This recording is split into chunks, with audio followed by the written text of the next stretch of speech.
Hoje nosso trabalho vai falar sobre o primeiro episódio da série Chernobyl e a ética científica dentro desse episódio. Aí depois eu... No momento em que a usina explode, os funcionários eles simplesmente não conseguem entender por que a usina explodiu, eles não sabem lidar com a situação, então vira tudo um caos e eles acabam que começam a tentar resolver, porém de formas erradas, porque eles não sabiam as maneiras certas de resolver o problema.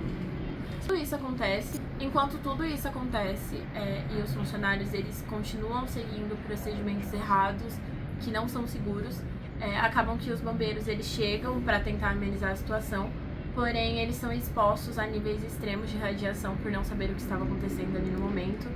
As pessoas que estão ali no ambiente elas também sofrem essa radiação e aí o episódio inteiro basicamente gira em torno desse caos que acontece porque simplesmente acontece uma explosão e aí ninguém sabe como lidar, ninguém sabe responder as perguntas de maneira eficaz.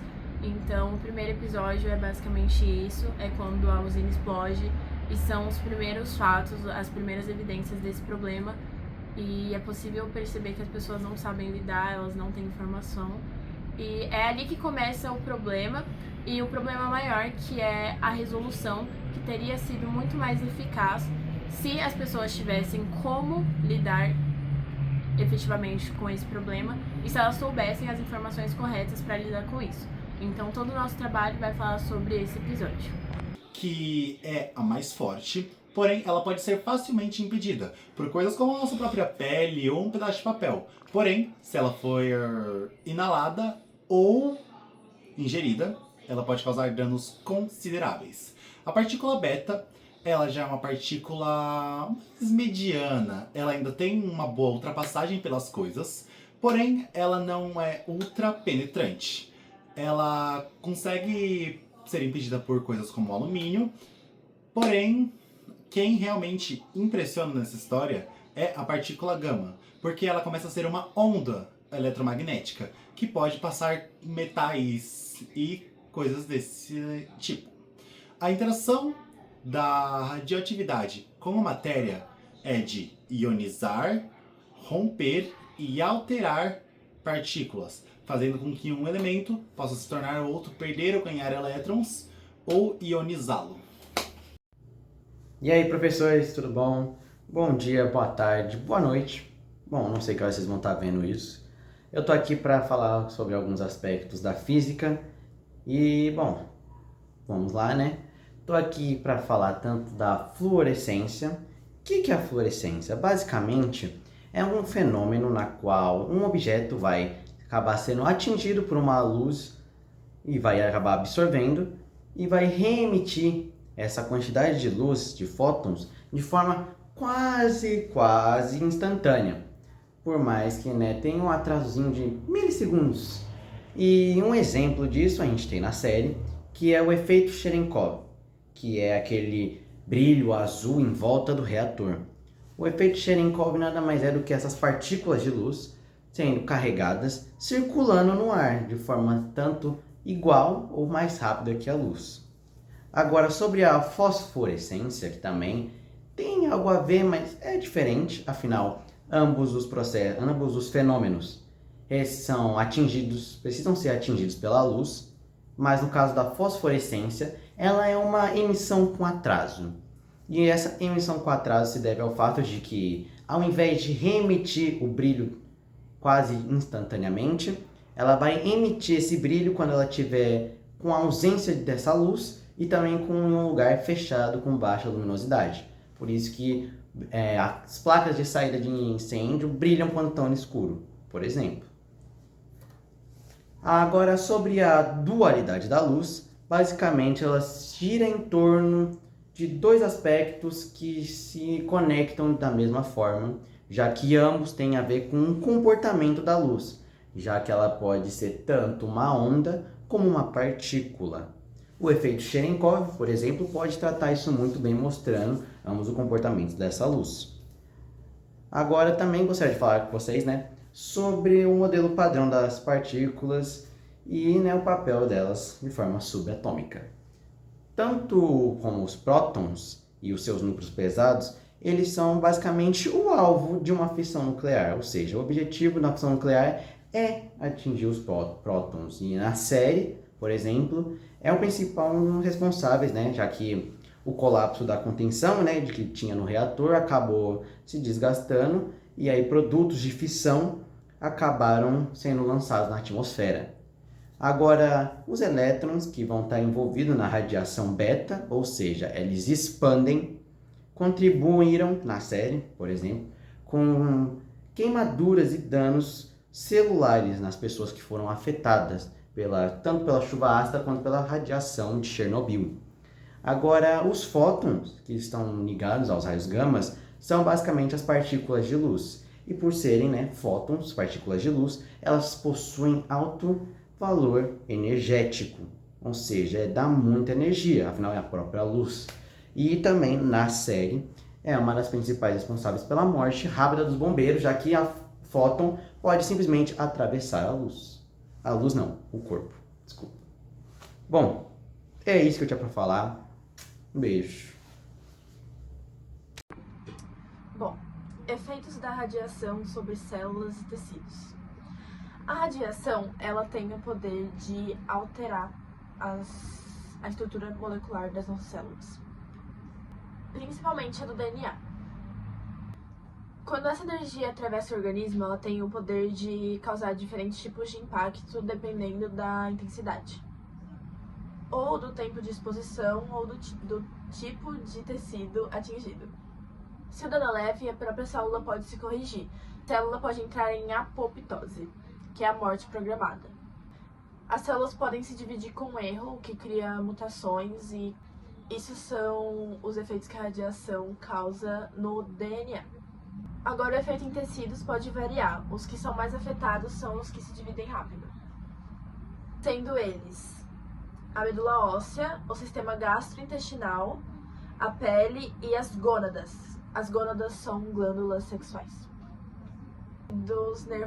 O tecido nervoso.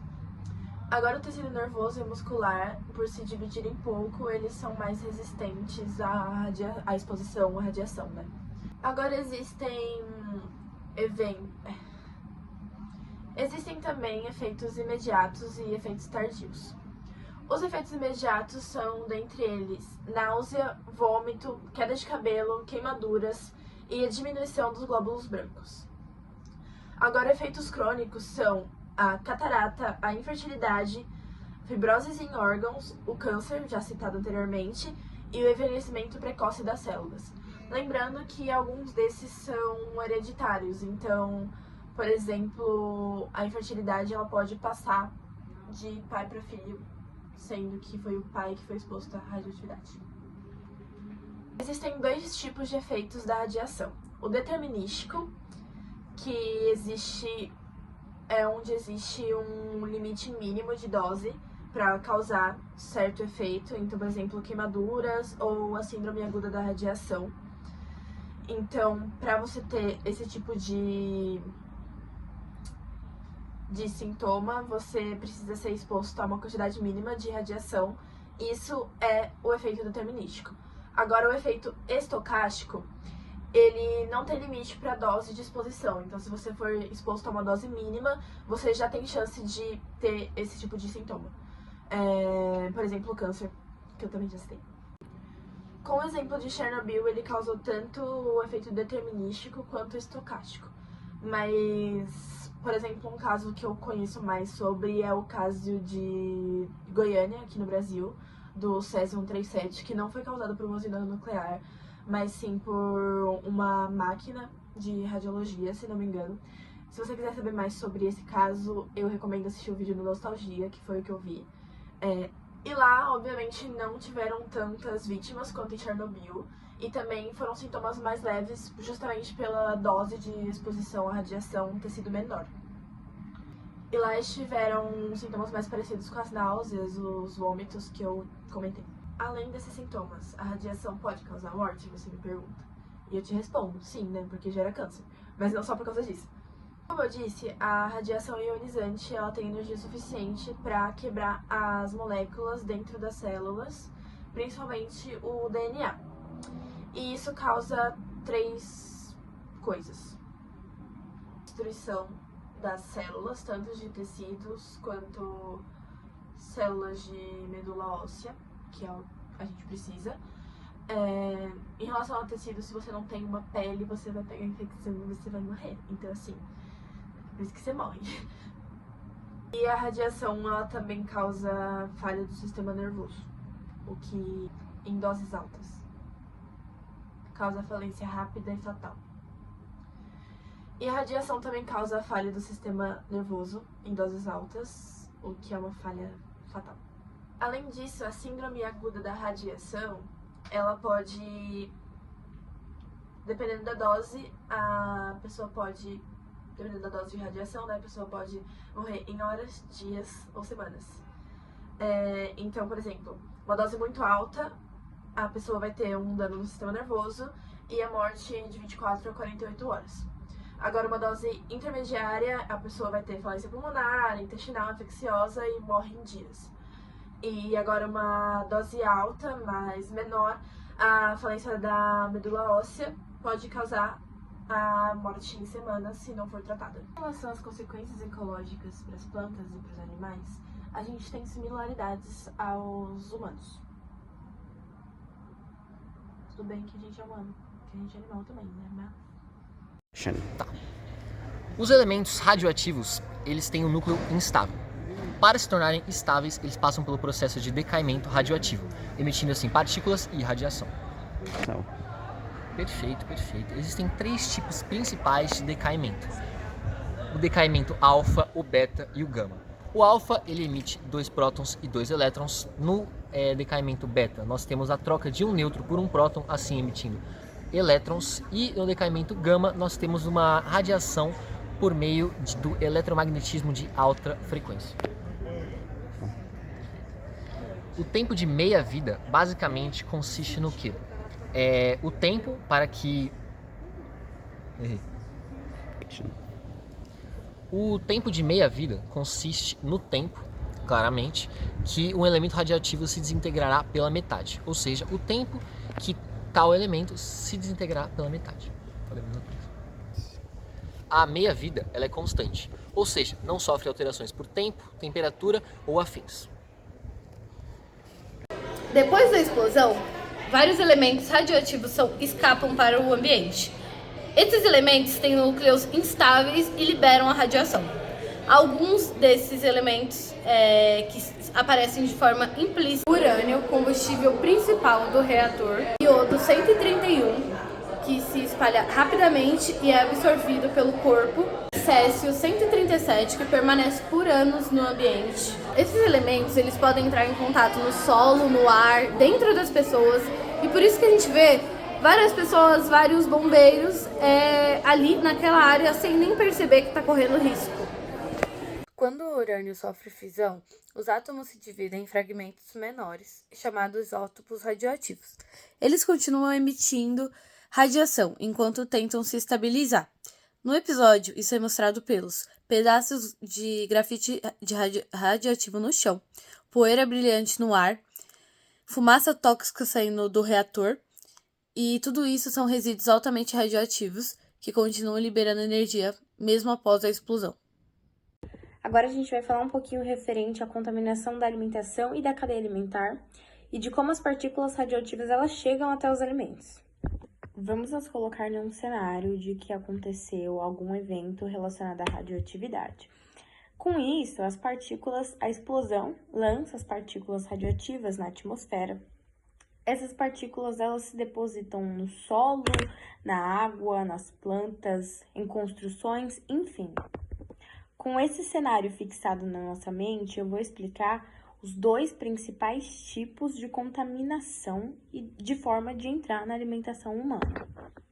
É a contaminação direta, né? É aquele caso da explosão sair e as partículas elas caírem sobre plantações alimentícias ou, enfim, o solo e isso se espalhar. E a absorção pelo solo, né? Nesse caso, a absorção da raiz, e isso vai levar às folhas externas. Com isso, existe a transferência, né, de animais para derivados. Os animais herbívoros que se alimentam, né, de pasto, por exemplo, a vaca, elas são contaminadas por essas partículas radioativas, o que consequentemente afeta mais para frente a alimentação humana, já que elas geram o leite que são consumidos por nós humanos. Então, para além de se autocontaminar, né, se contaminar ali durante a alimentação, ela vai nos contaminar lá para frente, porque a gente consome derivados desse animal X. O exemplo da vaca, consumindo sua carne e o seu leite. Referente ao leite, o leite fresco, ele é um meio de contaminação muito rápido, porque ele não passou por nenhum processo para purificação dos seus elementos e tudo mais, para que a gente consuma de forma segura. Então, pessoas que consomem leite direto da vaca ou leite fresco têm mais propensão a estar abertos a riscos. E vale lembrar também que existem certos tipos de radionuclídeo que eles não se acumulam somente, por exemplo, no músculo do animal, mas sim também no osso, o que mais para frente animais que se alimentam de decomposição de outros animais vão se contaminar também. Um exemplo desse tipo de radionuclídeo que se acumula nos ossos é o estrôncio 90. Agora a gente vai falar um pouquinho sobre bioacumulação e biomagnificação. A bioacumulação é quando o organismo ele acumula uma substância no tempo ao longo da sua vida inteira. Por exemplo, os animais podem acumular césio no seu corpo ao longo da sua vida toda. Já a biomagnificação é o acúmulo de uma substância de acordo com o seu nível trófico. Por exemplo, pequenos organismos, predadores e predadores do topo. Agora a gente vai olhar um pouquinho para a persistência no ambiente, por quanto tempo a radioatividade ela persiste no ambiente. Aí a gente entra um pouquinho sobre o que a gente havia visto esses tempos atrás, que é o tempo de meia-vida de um isótopo. O lodo 131, por exemplo, ele tem um tempo de meia-vida curto, gira em torno de 8 dias. É um risco intenso e imediato, mas também ele desaparece rápido. Já o césio 137, ele tem o tempo de meia-vida muito longo, gira em torno de uns 30 anos. É uma contaminação por década, vai ficar por muitos e muitos anos. Logo, as consequências ecológicas de certos isótopos, dependendo do seu tempo de meia-vida, são muito maiores. E falando em consequências ecológicas, a gente pode falar referente às plantas, que elas morrem ao ser expostas a doses muito altas de radioatividade, o que afeta a fauna e a flora do local, o que afeta também a vida dos animais daquele lugar. Nos animais, a fertilidade pode ser afetada, mutações visíveis, danos prolongados à saúde, enfim, entre outros. Mas também a gente já tem aí evidências de que mesmo depois da evacuação de humanos em lugares que tiveram acidentes radioativos, a vida local continuou, animais ainda estavam presentes naquele lugar. E como eu falei, continuaram, ou seja, sobreviveram e muitos se reproduziram mesmo com a situação da radioatividade. Mas enfim, gente, é isso. Espero que vocês estejam gostando. Referente a esses dois tópicos que eu abordei, trouxe as coisas mais interessantes e chamativas que eu achei. E é isso, curtam a apresentação.